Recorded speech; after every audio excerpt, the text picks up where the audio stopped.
खरंच पूर्वीच्या ज्या भाज्या असायच्या ना, त्यांची चव ना अंगचीच असायची आणि चव पण खूप छान असायची. आताच्या संकरित भाज्या आलेल्या आहेत. कितीही मसाले वापरा आणि कितीही ग्रेव्या टाका, हवी तशी चव काय येत नाही. असो, नमस्कार. मी दुर्गाज रेसिपीमध्ये तुमच्या सर्वांचे अगदी मनापासून स्वागत करते आणि वेळ वाया न घालवता पुढच्या रेसिपीला सुरुवात करते. तर आज बनवणार आहोत मस्त असं घोळाच्या भाजीचं पिठलं. तर त्यासाठी मी इथे 1 वाटी हरभरा डाळ घेतलेली आहे. ती 2 पाण्याने स्वच्छ अशी धुवून घ्यायची आहे. पाणी घालायचं आहे आणि हाताने मस्त अशी ही रगडून धुवून घ्यायची आहे, जेणेकरून याच्यावर जे पॉलिश करण्यासाठी ऑइल किंवा पावडर वापरलेली असते ती निघून जाईल. तुम्ही बघू शकता अगदी बुरकं पाणी निघलेलं आहे. मी पाणी काढून घेतलं आहे आणि परत यामध्ये थोडं पाणी घालून घेतलं आणि परत एका पाण्याने ही डाळ मी धुवून घेणार आहे. अशा पद्धतीने आता यामध्ये डाळ भिजण्यापुरतं पाणी घालून घ्यायचं आहे. तुम्ही बघू शकता पाणी अगदी स्वच्छ आहे. आता ही 5 ते 6 तास डाळ भिजून घ्यायची आहे. मी रात्री भिजत घातली होती कारण मला सकाळी वापरायची होती. तर आता ही जी भाजी आहे घोळची गावाकडनं आणलेली आहे, बाजारात पण भेटते. तर ही स्वच्छ करून घ्यायची आहे व्यवस्थित. याला माती लागलेली असते कारण ही जमिनीच्या अगदी सपाट भुईसर भागामध्ये येते, जास्त वरी नसते. त्यामुळे हिला एकदम मातीमध्ये जवळ असल्यामुळे माती वगैरे लागलेली आहे. ही सर्व माती आपण काढून घ्यायची आहे. तर बघू शकता आणि याच्या ज्या जाडसर काड्या असतात त्या पण काढून घ्यायच्या आहेत. ज्यावेळेस भाजी आपण बनवतो ह्या जर काड्या त्यामध्ये राहिल्या तर त्या खाताना कचकच किंवा व्यवस्थित शिजत नाहीत. तर अशा पद्धतीने आणि ही जमिनीच्या एकदम जवळ येते, त्यामुळे हिला मुळं पण असतात. ते मुळंसुद्धा व्यवस्थित काढून घ्यायचे आहेत आणि अशा पद्धतीने ही भाजी निसून घ्यायची आहे. भाजी निसून झाली की थोडं तिला ना असं आपटल्यासारखं करायचं आहे, जेणेकरून यामध्ये जर कुठे आपली माती वगैरे चुकून राहिली असेल तर ती निघून जाते. मी एका दुसऱ्या भांड्यामध्ये भाजी काढून घेतलेली आहे. डाळ पण तुम्ही बघू शकता मस्त अशी फुगलेली आहे व्यवस्थित.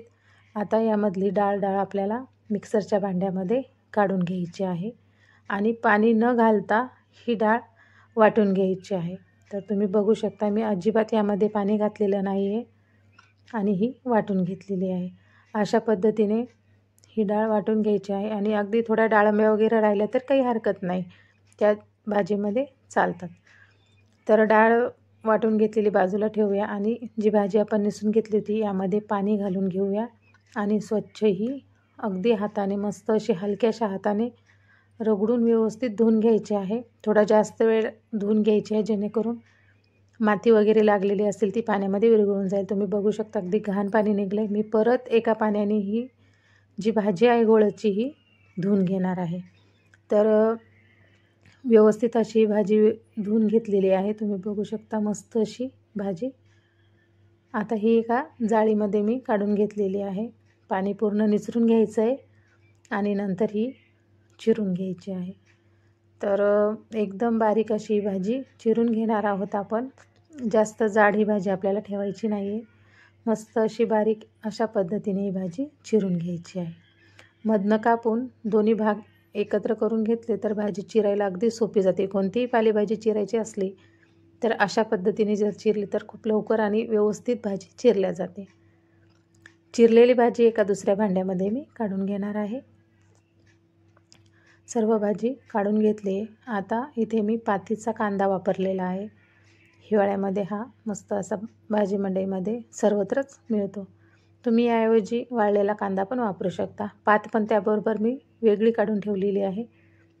एक 10 ते 12 लसणाच्या पाकळ्या हलक्याशा ठेचून घ्यायच्या आहेत आणि इथे मी लाल मिरची वापरलेली आहे वाळलेली.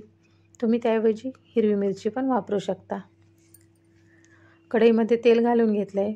तेल तापलं की त्यामध्ये जिरं, मोहरी आणि ठेचून घेतलेला लसूण हलकासा लाल होईपर्यंत परतायचा आहे. लाल मिरच्या आणि जाडसर जो कांद्याचा समोरचा भाग आहे तो आधी परतून घ्यायचा. थोडा परतून झाला की त्यामध्ये कांद्याची पात मी घालून घेतलेली आहे आणि ती पण व्यवस्थित अशी परतून घेतलेली आहे. आता आपण जे डाळ वाटून घेतली होती ती यामध्ये घालायची. मी अर्धा चमचा त्यामध्ये लाल मिरची पावडर आणि अर्धा चमचा हळद घेऊन टाकून परतून घेतलेला आहे. तुम्हाला मिरची पावडर जर नसेल घालायची तर चालते, तिखट कमी जास्त आवडीनुसार करू शकता. चिरलेली भाजी घालून यामध्ये मस्त अशी परतून घ्यायची आहे. थोडासा पाण्याचा आपण यामध्ये शिपका करून घेऊयात आणि चवीपुरते मीठ घालून परतून घेऊयात. अगदी 1-2 मिनटं हे मस्त परतून घ्यायचं आहे आणि नंतर यावर झाकण ठेवून घेऊयात. अधनंमधनं एकदा दोनदा हलवून घ्या. 1 ते 2 वाफ काढून घ्यायची आहे.